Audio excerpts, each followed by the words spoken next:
আসসালামু আলাইকুম, ঈদ মোবারক। কেমন আছেন আপনারা সবাই? আমরা আলহামদুলিল্লাহ ভালো আছি। আমার যেহেতু শরীর ভালো না, আমার মেয়ের বয়স ১ মাস ১৫ দিন।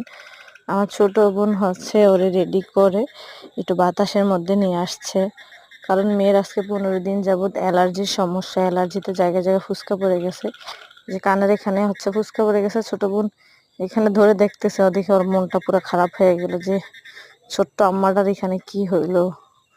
আর কি আমি আমার মেয়ের মা ঠিক আছে, কিন্তু আমার ছোট বোন অনেক কষ্ট করে, আমার চাইতে বেশি কষ্ট করে। কাঁথা পরিষ্কার করাতে শুরু করে যাবতীয় যত কাজ আছে আমার মেয়ের, আমার সম্পূর্ণ জিনিস ও দেখে, এবং আমার জামা কাপড়গুলো পর্যন্ত ধুয়ে দেয়।